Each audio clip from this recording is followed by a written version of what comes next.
The FIANZ Economic Forum on New Zealand trade and the Muslim world.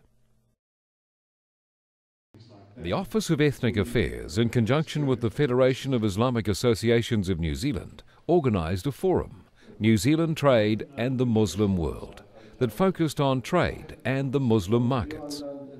It looked at what trade currently exists and what opportunities can be built. The Minister of Ethnic Affairs, Pansy Wong, attended the forum. It included representatives from the industry, such as Fonterra and the Meat Industry Association, officials of the Ministry of Foreign Affairs and Trade, as well as FIANZ officials, looking at the Muslims in New Zealand who provide assistance in terms of connections and cultural knowledge. Prime Minister Honourable John Key has made it very clear this is the year we're focusing on economic growth, and I have always believed in our ethnic community, like our Muslim communities. They have the expertise, they have the international connection. In the case of FIANZ, they have been part of the certification of halal products and has played a very important part. So I hope this economic forum is to expand the contribution and making sure that our Muslim community individuals know that they can play an increasingly important part in economic gain, in export trade, for the benefit of themselves and our country. Our industry's trade with the Muslim world is extremely important, and it's the last 40 years that has been developed, and it's gone up and down a little bit, but it's been increasing in the last 10 years, and especially beef. And interesting that the market coverage has moved from traditionally the Middle East, but now into that Asian region, and we're seeing some really strong growth there.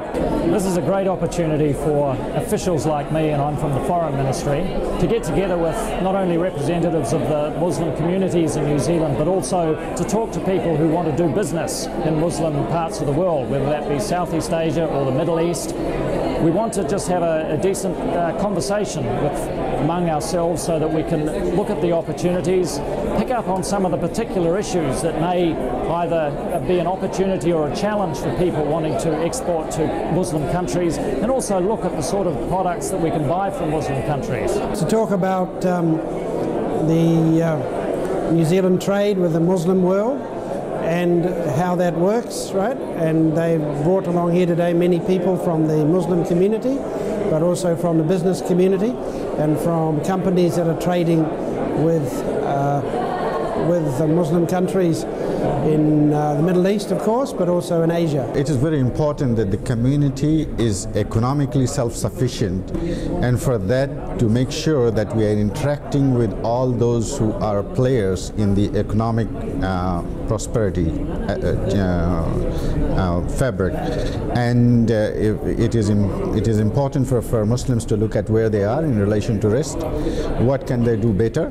How can they engage with the industry or with the policy agencies to make sure that they are better employed, they are contributing in the growth of the economy of the country, and they are seen to be a positive resident or citizens of the country.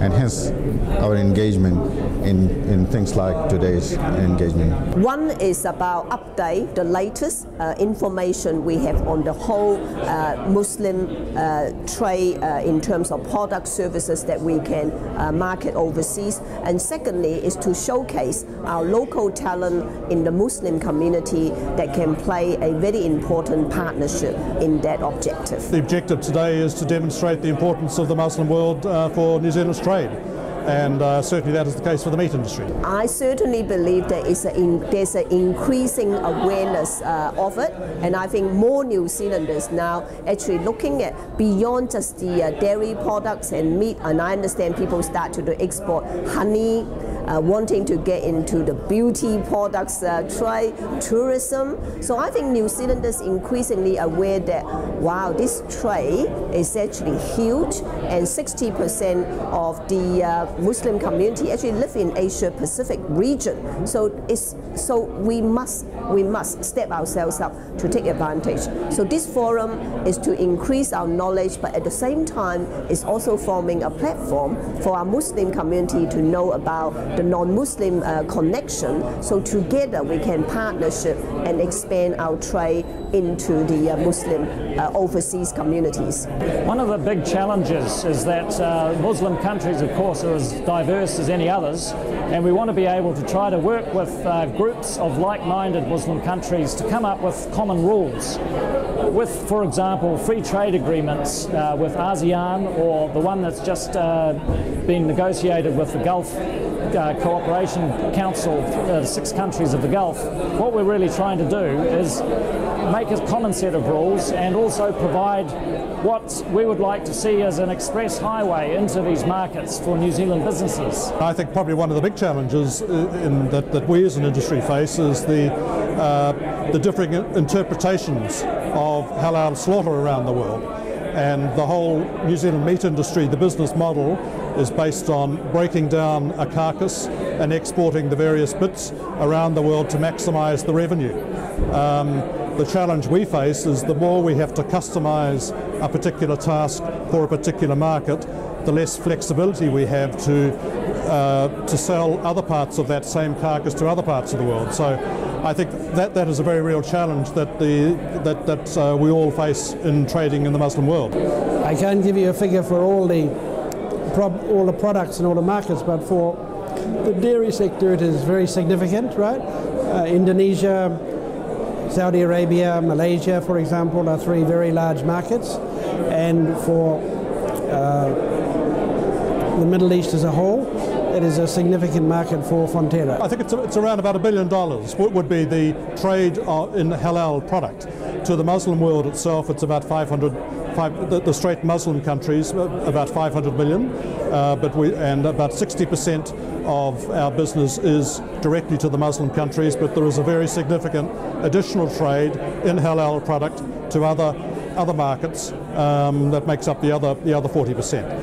And so that combined, that would take it up to around close to $1 billion. I think in terms of the meat alone, it's about, the sheep meat is about 10% of our total sheep meat production. Beef is about 10% as well, but the beef is growing quite significantly. And then there are a whole host of other products, hides and pelts, casings, meat and bone meal, tallows and things like that. That are also being exported to Muslim countries. Very important for our industry. The challenges are more that the opportunities are too big in some respects for us to make the most of them. But we also, I think, need to be very aware of the fact that there are particular sensitivities in some Muslim countries that we need to be respectful of, and that we need to communicate well with the governments of those countries so that they know what we're trying to achieve. We have been expanding our market in the Middle East for a long time. We have been there a very long time in Southeast Asia, in the Muslim countries like Indonesia and Malaysia. We also have a long-standing presence there, both in supplying ingredients for further processing and retail products, right?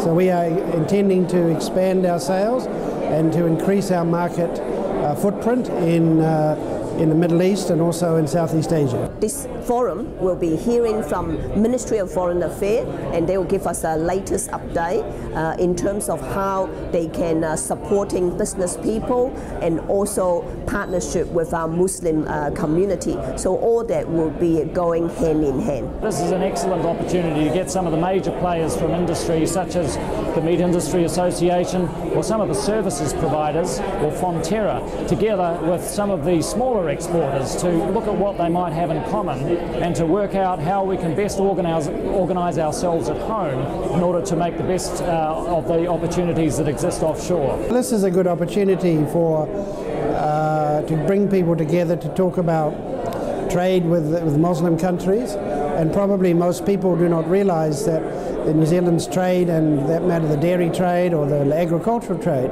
with Muslim countries, is very big, right? And some of those markets are among the biggest markets that we have, right? And so one valuable point is that it indicates to people the significance, right, of the Muslim world to New Zealand as an exporter, right? Also, I hope that there are people here today who maybe want to trade with Islamic countries, and therefore they can work with them and develop contacts as well.